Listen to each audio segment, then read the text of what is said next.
At 14:37 hours on May 27, 1940, Unteroffizier Klaus Brenner lowered his Zeiss binoculars and turned to his squad with a bemused expression that would last exactly 4 more minutes. Der Engländer hat ein Schwert, he announced to the 12 men of 3rd Squad, 2nd Company, Infantry Regiment 89. The British officer has a sword. Through the afternoon haze hanging over the French village of Lepinette, Lieutenant Colonel John Malcolm Thorpe Fleming Churchill of the Manchester Regiment stood in plain view 280 yards from the German position, a basket-hilted Scottish claymore strapped to his side, catching the filtered sunlight. At 33 years old, Churchill commanded a mixed force of Manchester Regiment soldiers and French troops holding the village perimeter. But it was the 39-inch blade at his hip that captured German attention. Gefreiter Wilhelm Hoffmann shouldered his Kar 98K rifle and squinted through the iron sights. "Should I shoot him, Unteroffizier?" "Wait." Brenner studied the British officer through his binoculars again. The man appeared to be inspecting positions along a hedgerow, completely exposed, moving with the casual confidence of someone on a peacetime exercise. The sword bounced against his leg with each step. "Let them come closer. The whole platoon is moving up behind us." What Brenner couldn't see from his position behind the stone wall was that Churchill had already identified every German position in the sector. For the past 20 minutes, the British officer had deliberately exposed himself at calculated angles, drawing German attention, while his adjutant, Captain Marcus Irvine Andrews, mapped each muzzle flash, each movement, each carelessly revealed helmet. Churchill counted 42 Germans spread across 3 defensive positions, a reinforced platoon from Infantry Regiment 89, part of the 267th Infantry Division's advance through northern France. The Germans had walked into a killing ground, and they were still laughing about the sword. Churchill raised his hand. The signal rippled through the British positions hidden in the dead ground behind the hedgerow. 16 men from the Manchester's D Company lay prone in the tall grass, their Lee-Enfield rifles trained on specific targets. Another 12 French soldiers from the 9th Infantry Regiment crouched in a drainage ditch running parallel to the German line, their MAS-36 rifles loaded with armor-piercing rounds. Churchill himself commanded 8 picked men, his ambush party, positioned in a bombed-out farmhouse 140 yards from the nearest German squad. The arithmetic was simple. 36 Allied soldiers against 42 Germans. The Germans held superior positions behind stone walls and in fortified houses. They had 2 MG-34 machine guns with interlocking fields of fire covering the obvious approaches. Standard military doctrine suggested Churchill needed at least a 3-to-1 numerical advantage to assault prepared positions. But Churchill had never believed in standard military doctrine. That's why he carried the sword. At 14:41 hours, Brenner watched the British officer disappear behind the hedgerow. He relaxed slightly, pulling out a cigarette. His squad had been advancing steadily for 3 days, part of the Wehrmacht's seemingly unstoppable push toward the Channel ports. The British Expeditionary Force was in full retreat toward Dunkirk. This was just another delaying action by desperate men buying time for an evacuation that everyone knew was coming. "Tommies won't fight," Brenner told his squad. "They'll fire a few rounds and fall back like they always do. We'll be in lepinette by nightfall." Private Hans Richter, 19 years old and on his first combat deployment, shifted nervously behind the wall. "What about the officer with the sword?" The squad laughed. Brenner took a long drag on his cigarette. "What's he gonna do? Charge a machine gun with a piece of medieval steel?" The laughter stopped at 14:42 hours when Churchill's longbow sent a cloth-yard shaft through Brenner's throat. The 30-inch arrow traveled 280 yards in 1.3 seconds. Brenner dropped his cigarette, both hands clutching at the wooden shaft protruding from his neck. Blood sprayed across the white stone wall. He tried to speak, managed only a wet gurgle, and collapsed forward. For 2 seconds, the German squad stared at their dying Unteroffizier in stunned silence. Then, Churchill appeared on top of the hedgerow, claymore raised above his head, and screamed the words that would echo through lepinette for the next 17 minutes. "Commandos, advance!" He didn't have any commandos with him. Number 3 Commando wouldn't be formed for another 3 weeks, but the Germans didn't know that. All they saw was a British officer charging their position with a medieval sword while their NCO bled out from an arrow wound that belonged in the 100 Years' War, not the Battle of France. The psychological impact was instant and devastating. The longbow that killed Klaus Brenner had been strung that morning at 05:30 hours in a French barn 6 kilometers behind the lines. Churchill had selected it from his personal collection of 3 yew longbows, each one handcrafted by the Parker brothers of Oxford Street, London. This particular bow, 68 inches of Italian yew with a 40-pound draw weight, had accompanied him since his posting to Burma with the Manchester Regiment in 1936, where he'd practiced daily on the ranges at Mamio, sending arrows through infantry targets at distances his fellow officers considered impossible. The sword was older. The basket-hilted claymore had been in his family since the 1745 Jacobite Rising, passed down through 6 generations of soldiers who'd carried it from Culloden to the northwest frontier. The blade measured 39 inches of pattern-welded steel, weight-forward balanced for cutting rather than thrusting, sharp enough to slice through a silk handkerchief dropped onto its edge. Churchill had trained with it since age 12 at his family's estate in Surrey, studying under a Highland weapons master who taught him the old ways, not the sanitized fencing of modern sport, but the brutal efficiency of battlefield sword work where every cut aimed to sever limbs or split skulls. At 14:42 hours and 8 seconds, as Brenner's squad processed their NCO's death, Churchill was already moving. He'd practiced this exact maneuver 17 times in the past week, timing each element down to the second. Sprint from hedgerow to stone wall, 12 seconds. Draw and loose 3 arrows, 6 seconds. Close to sword range, 4 seconds. 22 seconds total to cover 280 yards and engage in close combat. The Germans had 22 seconds to react. Gefreiter Hoffmann recovered first, swinging his Kar 98K toward the charging officer. His first shot cracked past Churchill's left ear at 14:42:11. The second shot, fired in haste, struck earth 3 feet behind the running man. Before Hoffmann could work the bolt for a third round, Churchill's second arrow punched through his right shoulder, spinning him backward into Private Richter. The mathematics of arrow versus bullet seemed impossible. A 7.92 millimeter Mauser round traveled at 760 meters per second. A longbow arrow flew at 60 meters per second. But Churchill understood what the Germans didn't. In the chaos of sudden combat, accuracy mattered more than velocity. A man who'd spent 4 years putting arrows through playing cards at 100 yards could place a shaft exactly where he wanted it, even while running. At 14:42:14, the 2 MG-34 machine gun teams finally reacted. Obergefreiter Ernst Müller, commanding the first gun, screamed at his loader to feed the belt while he swung the weapon toward Churchill. The gun's 900 round per minute cyclic rate should have cut the British officer in half, would have if Churchill hadn't anticipated exactly this response. The moment Müller's gun began its traverse, Churchill dove left into a shell crater, disappearing from view. The MG-34's burst chewed through empty air, tracers streaming over the depression where Churchill rolled once, came up on one knee, and put his third arrow through Müller's left eye at 47 yards.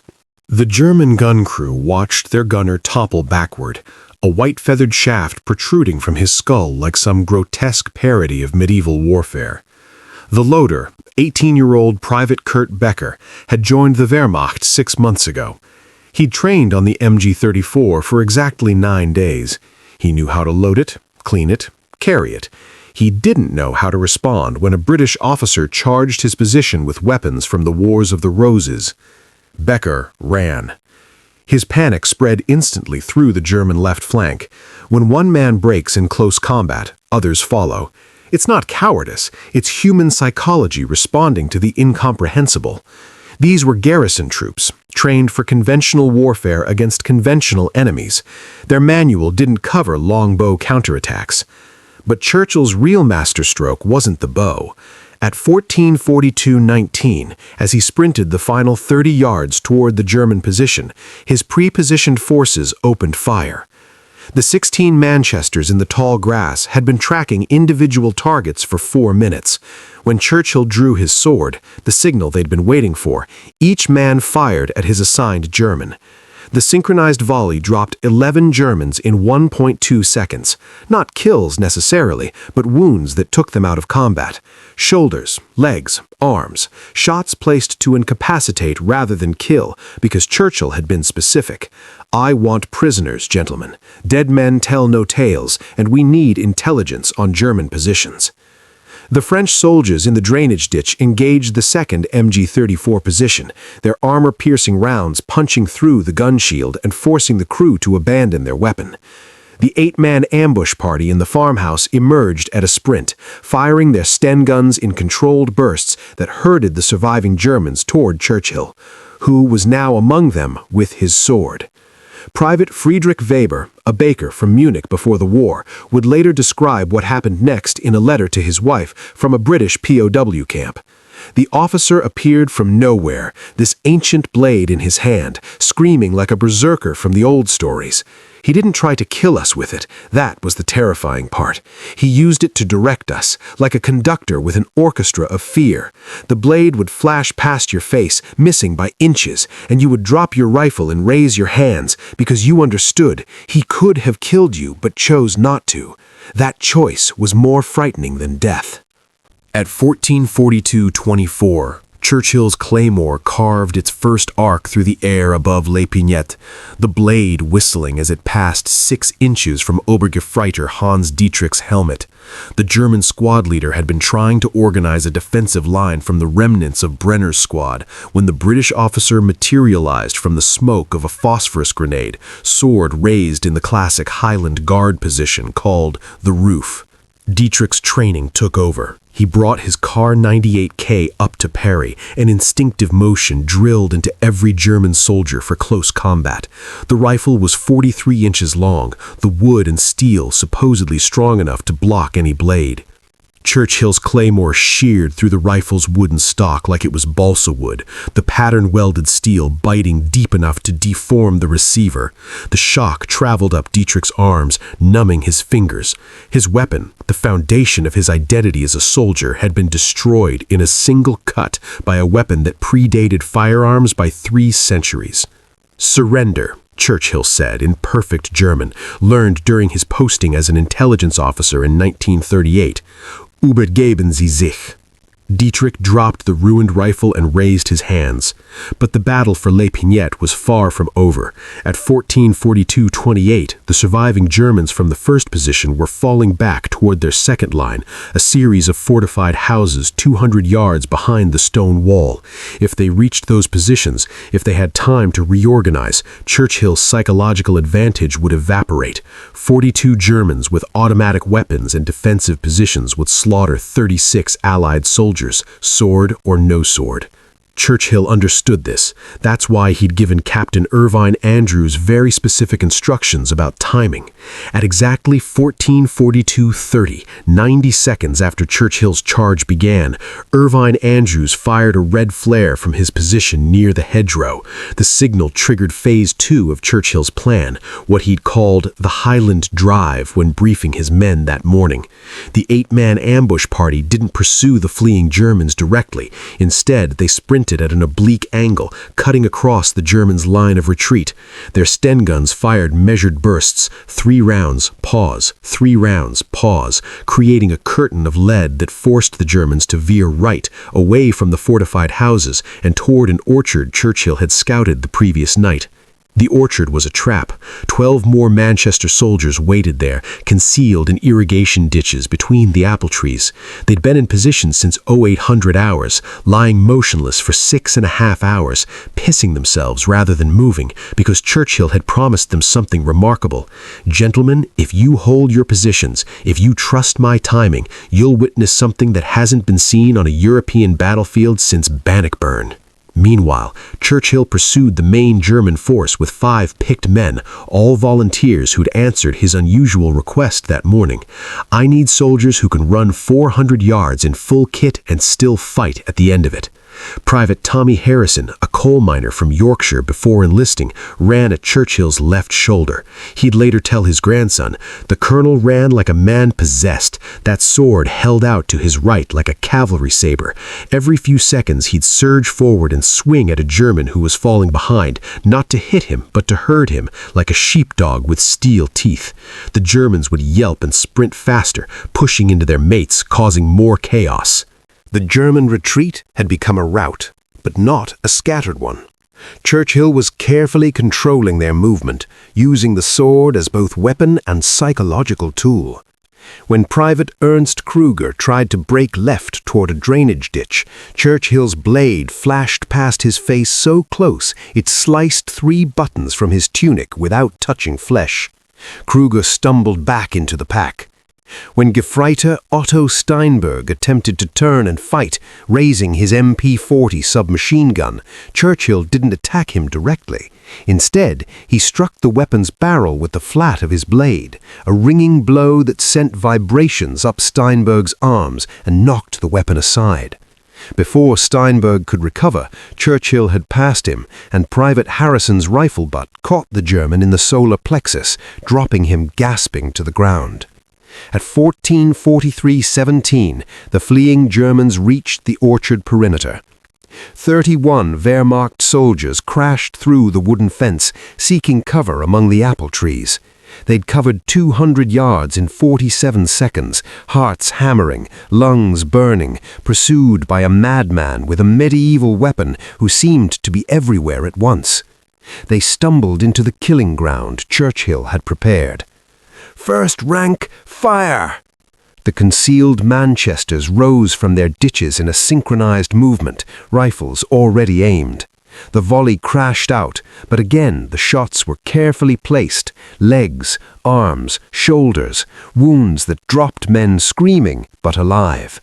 Churchill wanted prisoners for intelligence, but more importantly, he understood that wounded men demoralized their comrades more than dead ones. A corpse was silent. A wounded soldier screamed for his mother, for medics, for God. The psychological destruction of Infantry Regiment 89 2nd Platoon accelerated. Lieutenant Werner Krauss, the senior German officer present, tried to rally his men. He'd been at the 3rd defensive position when the attack began, racing forward when he heard the shooting. Now he stood among the apple trees, watching his platoon dissolve into chaos. Half his men were wounded, a quarter were missing, and the remainder were caught between Churchill's sword-wielding pursuit force and the ambush party in the orchard. "Form a defensive circle," Krauss screamed in German. "Bilden Sie einen Verteidigungskreis." 7 men responded, gathering around their lieutenant with weapons raised. It might have worked, a desperate last stand among the apple trees, except Churchill had anticipated this too. At 14:43:41, he emerged from the smoke and confusion like something from Germanic nightmare mythology, the sword raised high, and spoke a single word that would haunt Lieutenant Krauss for the remainder of his life. Bagpipes.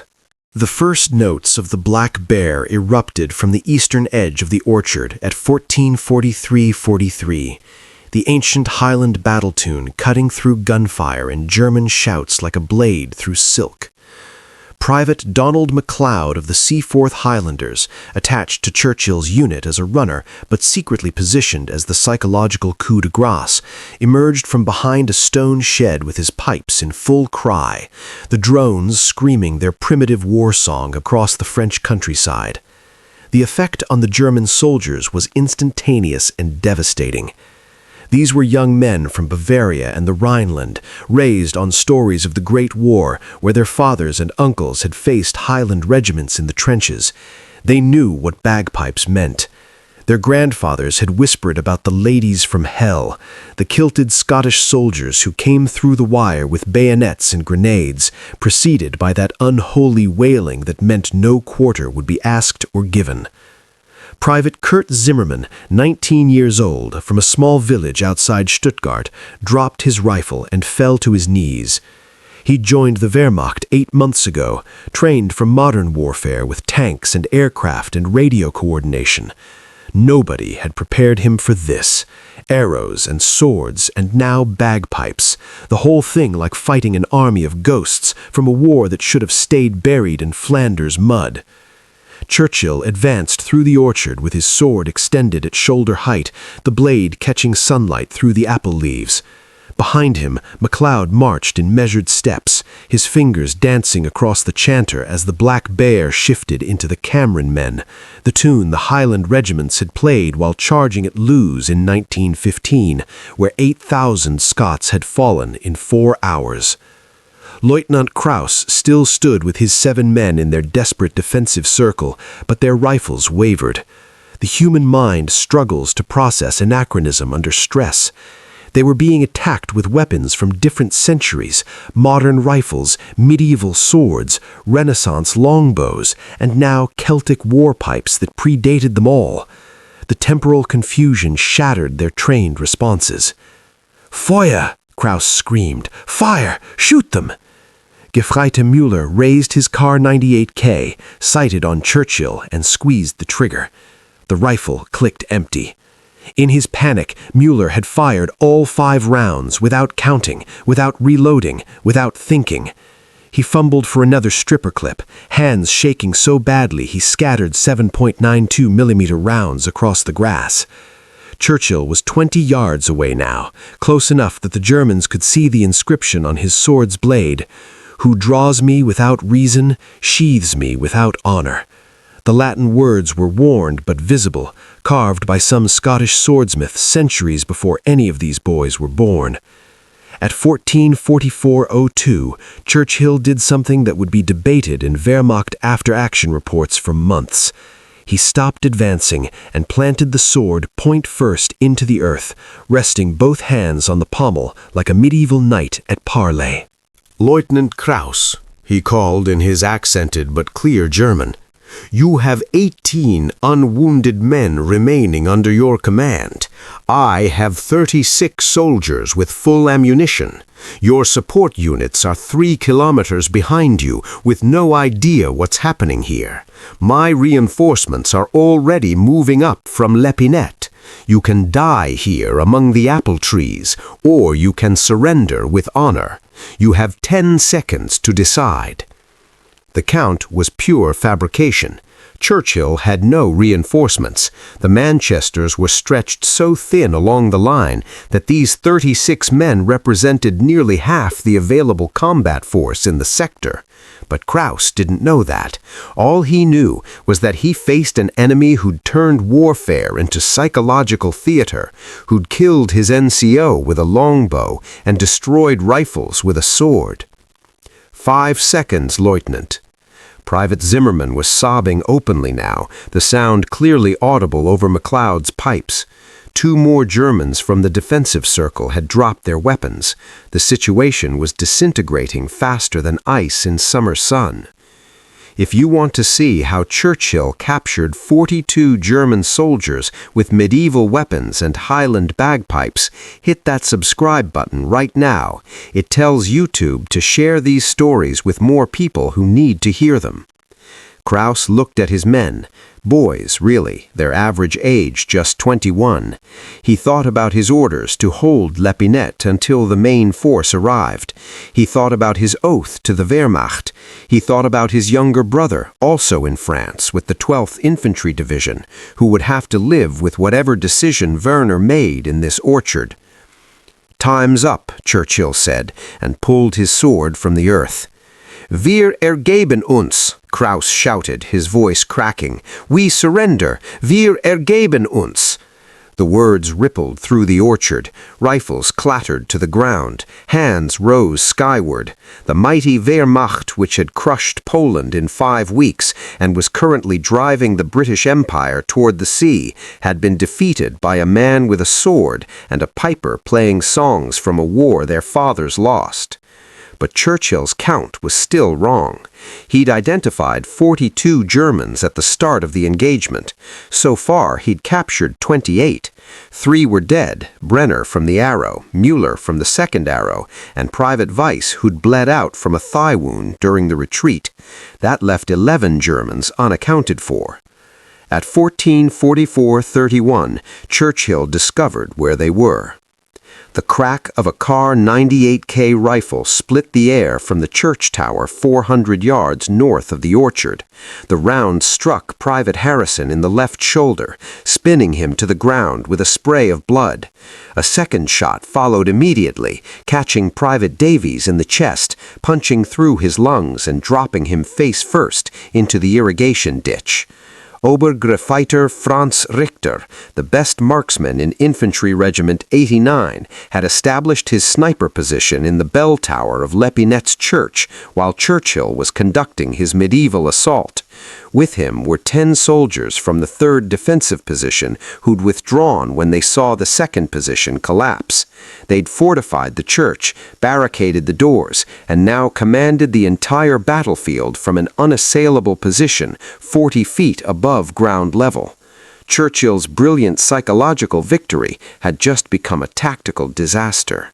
Churchill had 2.3 seconds to make a decision that would determine whether his men lived or died in this French orchard. The German sniper's 3rd shot was already cycling through the bolt, the metallic click audible even at 400 yards in the sudden stillness that followed the bagpipe's silence. MacLeod had thrown himself behind an apple tree the instant Harrison was hit. The mathematics were brutal. 11 Germans in an elevated position with clear fields of fire. 34 Allied soldiers scattered across open ground with no cover substantial enough to stop 7.92mm rounds. The church tower commanded every approach route. Even if Churchill ordered a retreat, Richter would pick them off as they ran. At 400 yards, a trained sniper could put 10 rounds downrange in 30 seconds. 10 dead men in half a minute. Churchill's response defied every principle of military logic. He sheathed his sword and began walking directly toward the church. Not running, not zigzagging, walking, his pace steady, arms swinging naturally as if he were on a Sunday stroll through the Surrey countryside. Captain Irvine Andrews would later write in his diary, "I thought Churchill had gone completely mad. He was presenting himself as the most obvious target imaginable, walking across open ground toward a fortified position. It was suicide." But Churchill understood something about human psychology that Obergefreiter Richter didn't. A running target triggers an instant response. The shooter fires quickly, instinctively, accepting a lower probability of a hit because the target might escape. A walking target creates doubt. Why isn't he running? What does he know that I don't? Is this a trap? Richter's 4th shot cracked out at 14:44:47, but he'd hesitated for a full second before firing, an eternity in combat time. The round struck earth 3 feet to Churchill's left. The British officer didn't flinch, didn't alter his pace, didn't even glance at the impact crater. At 14:44:52, Churchill reached into his ammunition pouch and withdrew something that made absolutely no sense in this context. A white phosphorus grenade with the pin already pulled, the safety lever held down by his grip. He held it high above his head where Richter could see it clearly through his scope. The German sniper had been trained at the sniper school at Zossen, where instructors drilled one principle above all others: Ein Schuss, ein Treffer. One shot, one hit. Never waste ammunition. Never reveal your position unnecessarily. Never fire unless certain of a kill. But they'd also taught him about white phosphorus. The chemical burned at 2,800 degrees Celsius, impossible to extinguish with water, eating through flesh and bone until nothing remained but carbonized calcium. If Churchill was killed while holding that grenade, if his hand released the safety lever, the device would detonate wherever his body fell. Churchill was now 320 yards from the church, still walking at the same measured pace. At this range, Richter could see the British officer's face through his scope, calm, focused, showing no fear whatsoever. The man was either insane or operating on a level of tactical calculation that Richter couldn't fathom. "Herr Obergefreiter?" Private Wagner whispered from his position beside Richter in the tower. "Should we shoot him?" Richter tracked Churchill through his scope, the crosshairs centered on Churchill's chest. One squeeze of the trigger would drop him, but the grenade would fall, detonate, and create a white phosphorus smokescreen that would blind the German position for crucial minutes while the British forces maneuvered. Or Churchill might have calculated the throwing distance. If he was hit at exactly the right range, momentum might carry the grenade forward into the church grounds. "Wait," Richter said. Churchill kept walking, 300 yards, 280 yards, 260 yards. At 250 yards, he stopped. This was the maximum effective throwing range for a trained soldier. Churchill could now put that white phosphorus grenade through the church's rose window if he chose. The entire German position was within his reach. But he didn't throw it. Instead, he called out in German, his voice carrying clearly across the distance.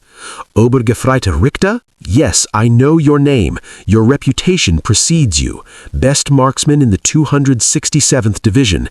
Iron Cross 2nd Class at Rotterdam. 23 confirmed kills." Richter's blood chilled. How could this British officer know such specific details? Churchill continued, "I also know you have 10 men with you in that tower. I know you have approximately 200 rounds of ammunition based on standard Wehrmacht loadouts. I know you have no automatic weapons because both MG-34s were captured in the orchard. And I know something else you should consider very carefully." He paused, letting tension build like a violin string wound to breaking point. In exactly 90 seconds, a battery of British 25-pounder guns located 6 kilometers southwest of here will commence firing on your position. The fire mission has already been called. Grid reference 245.786. That's your church, Obergefreiter. 24 rounds of high explosive, followed by 12 rounds of smoke. The stone walls might protect you from the first few impacts, but the tower will collapse by the 10th round. You know this. You've seen what artillery does to church towers. This was a complete fabrication. Churchill had no artillery support. The nearest 25-pounder battery was 15 kilometers away and committed to supporting the retreat towards Dunkirk. But Richter had no way to verify this, and Churchill's specific details, the grid reference, the shell count, the precise timing, sounded devastatingly authentic. 70 seconds, Obergefreiter. In the tower, Private Wagner was pulling at Richter's sleeve. "We need to leave, now." "He's bluffing," Richter said, but doubt crept into his voice. 60 seconds. Churchill pulled out his pocket watch with his free hand, the other still holding the white phosphorus grenade overhead, and made a show of checking the time. The gesture was theatrical, but effective. Every German in the tower could see him through the windows, counting down their destruction with Swiss precision. 50 seconds. Your 10 men do not deserve to die for a position that's already lost. Infantry Regiment 89 is withdrawing across the entire front. You're holding a church that will be abandoned within 3 hours regardless. Die for nothing or surrender with honor. 40 seconds. Richter knew about the general withdrawal. Runners had brought word an hour ago that the advance had stalled, that British resistance had stiffened unexpectedly across the sector. But he had his orders, hold until relieved. 30 seconds. I can hear the guns rotating now. Can you? Of course, they couldn't hear anything, but the human mind, under stress, creates phantom sounds to match expectations. Private Hoffman swore he heard a distant metallic grinding. Private Beck claimed he felt vibrations through the church floor. 20 seconds. Richter made his decision, not from cowardice, but from the tactical calculation that dying in an artillery barrage served no strategic purpose. The British had won this engagement through superior psychological warfare. There was no shame in acknowledging superior tactics. 10 seconds. "Wir kommen heraus," Richter shouted through the window. "We're coming out. Don't shoot. Leave your weapons in the tower. Exit through the main door. Hands visible at all times. Any deviation and the artillery fires anyway." Churchill maintained the fiction flawlessly. He even pulled out a signal mirror and flashed it 3 times toward the southwest, allegedly canceling the fire mission, but actually signaling Irvine Andrews to bring up the prisoners from the orchard. The church door opened at 14:47:23. Obergriffreiter Franz Richter emerged first, hands raised, followed by his 10 men. They walked slowly toward Churchill, who still held the white phosphorus grenade like a conductor's baton. Only when all 11 Germans had cleared the church did Churchill carefully replace the pin in the grenade and return it to his pouch. The entire threat had been theater. The pin had been partially inserted the whole time, requiring significant force to remove it completely. But the Germans couldn't have known this from 400 yards. At 14:48 hours, Churchill stood in the center of lepinette with 39 German prisoners arranged in 3 ranks before him and a problem that threatened to unravel his entire victory. He didn't have 42 captives. The number mattered. When word of this engagement reached headquarters, when the reports filtered up through brigade to division to corps command, the difference between 39 and 42 would determine whether Churchill was mentioned in dispatches or court-martialed for reckless endangerment. He'd counted 42 Germans at the start. He'd promised his men 42 prisoners. The Highland tradition he'd invoked, the ancient right of single combat extended to unit level, demanded the exact number be fulfilled. Captain Irvine Andrews approached with the casualty list. "Sir, we have 3 German KIA confirmed, Brenner, Müller, and Weiss. That accounts for your 42. Churchill shook his head. "Dead men aren't prisoners, Marcus. The promise was 42 captures." "Sir, with respect, we've just accomplished the impossible. No one's going to quibble about—" "I'll quibble." Churchill turned to Lieutenant Krauss, who stood at the front of the prisoner formation. "Lieutenant, you had 42 men under your command when this engagement began. I have 39 here and 3 dead. By my count, that's 42. Are all your men accounted for?" Krauss hesitated. In the chaos of combat, unit cohesion had dissolved completely. Men from 3 different squads were mixed together, some wounded, some in shock. But German efficiency extended even to defeat. He turned to his surviving NCOs and conducted a rapid count, checking against the platoon roster he still carried in his breast pocket. After 2 minutes of hushed consultation, Krauss faced Churchill again. "Herr Oberst, we are missing 3 men. Privates Schultz, Lange, and Friedman. They were positioned at the 2nd defensive line when your attack began." Churchill smiled, not with triumph, but with the satisfaction of a chess player whose opponent has just moved exactly as anticipated. "Obergefreiter Richter, when you withdrew to the church, did you see these 3 men?" Richter stiffened. "No, Herr Oberst, we withdrew directly from the 3rd position. The 2nd position was already overrun." "Then they're still out there." Churchill turned to Private MacLeod, who stood with his bagpipes deflated under his arm. "Donald, play The Flowers of the Forest." MacLeod looked confused. "Sir, that's a lament. We play it for the fallen." "Exactly. Play it now." The mournful notes of Scotland's most famous funeral dirge drifted across lepinette at 14:51 hours. The tune, commemorating the Battle of Flodden, where 10,000 Scots died in 1513, carried a specific message in military tradition. The fighting is over. Honor the dead. Safe passage guaranteed. Churchill let the pipes play for exactly 60 seconds, then raised his hand for silence. "Private Schultz, Private Lange, Private Friedman, his voice echoed off the church walls.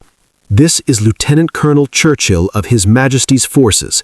You have my word as an officer and a gentleman. Surrender now and you'll be treated according to the Geneva Convention. Full honors, medical treatment, Red Cross packages. You have 2 minutes before we resume combat operations." The silence stretched taut like piano wire. Every man present, British, French, and German, strained to hear movement, breathing, anything that might indicate where the missing soldiers hid. At 90 seconds, a rustling came from a haystack beside a burned-out farm cart 100 yards south of the orchard.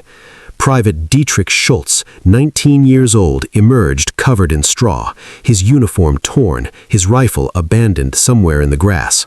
He'd trickled blood from a gash on his forehead where he'd struck a fence post during the retreat.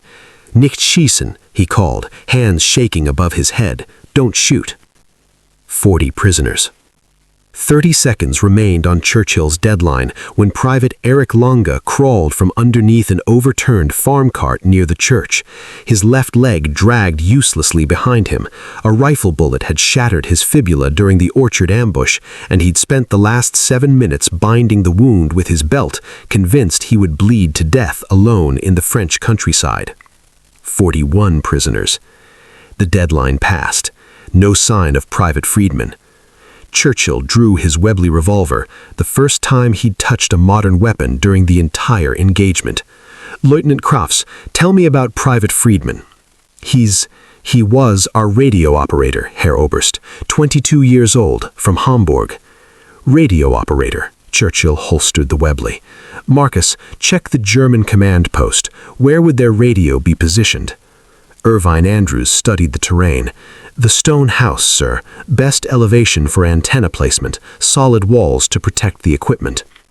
Churchill strode toward the stone house that had served as the German platoon headquarters, his sword once again in hand. The door hung askew on damaged hinges, victim of a grenade blast during the initial assault. Inside, overturned furniture and scattered papers testified to the speed of the German retreat. In the corner, behind an oak table that had been flipped as makeshift cover, a pair of boots protruded. "Private Friedman, the war is over for you. Stand up." The boots didn't move. Churchill approached carefully, sword extended, and used the blade to push the table aside. Private Klaus Friedman sat hunched over a Wehrmacht radio set, frantically turning dials, pressing the transmission key in desperate Morse patterns. The radio was dead. Irvine Andrews' men had cut all communication wires in the sector at 14:30 before the attack began. But Friedman didn't know this. He kept transmitting into the void. "PLT-2 under attack. British forces overwhelming. Request immediate support." "Private Friedman?" The young German spun around, eyes wild with terror. He grabbed for his Luger pistol, but Churchill's sword was already there, the flat of the blade pinning his wrist to the table with precisely calculated pressure, enough to immobilize, not enough to break bones. At 15:12 hours on May 27, 1940, the 42 prisoners of Infantry Regiment 89 began their march toward the British rear lines, escorted by 12 Manchester Regiment soldiers who still couldn't quite believe what they'd witnessed. Churchill remained in Lepinette with the rest of his force, preparing defensive positions for the German counterattack that never came.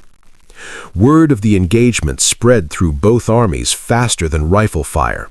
By nightfall, the story had reached British Expeditionary Force headquarters at Armentières, where Brigadier Harold Alexander initially refused to believe the report.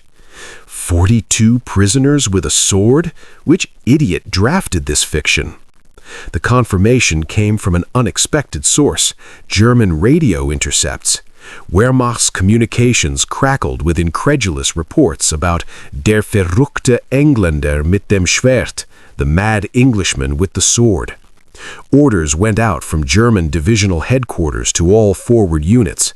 British forces may employ unconventional weapons, including medieval implements. Maintain combat distance. Do not underestimate psychological warfare tactics. Churchill's innovation had achieved something bullets couldn't. He'd inserted doubt into the German advance. Soldiers who'd swept through Poland and France with mechanized confidence now wondered what other impossibilities the British might attempt. If one officer could destroy a platoon with Bronze Age tactics, what else were they capable of? The French soldiers who'd fought alongside Churchill that day spread their own version among the retreating Allied forces. Private Henri Dubois wrote to his wife, "We are losing the war, ma chérie, but today I saw something that gives me hope. A British colonel defeated the Boche with weapons from Agincourt. If such men still exist, perhaps France will be free again." 3 days later, Churchill received orders to report to Dover for evacuation with the rest of the BEF. He refused. "There are still Germans to fight," he told the staff officer who delivered the orders. "I'll leave France when there's no ammunition left, and not before." He held his position for 4 more days, conducting 3 more raids with his sword prominently displayed, though never again achieving the perfect psychological conditions of lepinette. On June 2, 1940, with German forces closing from 3 sides and ammunition down to 12 rounds per man, Churchill finally accepted the inevitable and withdrew to the beaches. He was among the last 10,000 men evacuated from Dunkirk, boarding a destroyer on June 3rd with his claymore still strapped to his side and his longbow case slung across his shoulder. When a Royal Navy lieutenant suggested he discard the medieval impedimenta to make room for one more soldier, Churchill replied, "Young man, any officer who goes into battle without his sword is improperly dressed." The rest of Churchill's war would become the stuff of commando legend. He joined the newly formed No. 3 Commando in late 1940, leading raids in Norway where he played his bagpipes on the landing craft approaching Vågsøy, declaring, "It's the only way to go into battle, gentlemen. Let the enemy know you're coming and that you don't give a damn." In Italy in 1943, he captured the town of Pigoletti with his sword leading the charge, taking 42 prisoners, again that number, including a mortar crew that surrendered when Churchill appeared from the darkness with his blade gleaming in the moonlight. At Salerno, surrounded and out of ammunition, he was finally captured, but only after every other man in his unit was dead or wounded. The Germans treated him with unusual respect, one officer noting, "This is the Englander from Lepinette, the one with the sword." He escaped from German captivity twice, once walking 150 miles through the Alps, using his knowledge of medieval trade routes, navigating by stars the way Crusader knights had done 8 centuries earlier. When the Americans dropped the atomic bomb on Hiroshima, ending the war in the Pacific where Churchill had hoped to fight next, he famously complained, "If it wasn't for those damn Yanks, we could have kept the war going another 10 years. But it was lepinette that defined the legend. The engagement entered British military education as a case study in psychological warfare. The Imperial War Museum requested Churchill's claymore to display, but he refused. A sword belongs with its soldier until one or the other breaks. He carried it for 40 years of peacetime service, training young officers in Burma, Palestine, and Australia, always emphasizing the lesson of May 27, 1940. War is won in the mind before the battlefield. Make the enemy doubt, and you've won before the first shot. Churchill retired in 1959 as a full colonel, decorated with the Distinguished Service Order and Bar, the Military Cross and Bar, and mentions in dispatches from 8 different commanders. He died peacefully in Surrey in 1996 at age 89, one of the last of the commando legends. His claymore, as requested, was buried with him. The 42 prisoners from Lepinette had various fates. Lieutenant Werner Krauss survived 5 years in Scottish captivity, returning to Germany to become a history professor. He wrote extensively about unconventional warfare, often citing Churchill as the warrior who taught him that courage and audacity transcend technology. Obergefreiter Franz Richter, the sniper, emigrated to Canada after the war, where he met Churchill at a veterans reunion in 1975. The two men shared a bottle of Scottish whiskey and laughed about the artillery bluff that never existed. Private Klaus Friedman, the radio operator who became prisoner 42, suffered no shame from his capture. He spent the war in a POW camp in Scotland where he learned English, married a local woman after his release, and named his first son Jack. When asked why, he replied, "After the maddest Jack of all, the one who showed me that honor exists even in defeat." The sword that won at Lepinette remains buried in a Surrey churchyard, its steel slowly returning to the earth. But the legend it carved into history on May 27, 1940, when one British officer made 42 German soldiers surrender to the impossible, endures as proof that in war, as in life, the unconventional mind remains the most dangerous weapon of all. If this story earned your time, hit the like button. It costs nothing and tells YouTube this video matters. Subscribe if you want more stories like this, accounts of real people facing impossible situations with nothing but skill and nerve. Drop a comment. Where are you watching from? Did anyone in your family serve in the Second World War? This community spans the globe, from California to Tasmania, from veterans to history students. Let us know you're here. Thank you for watching. These stories deserve to be remembered. You're helping make that happen.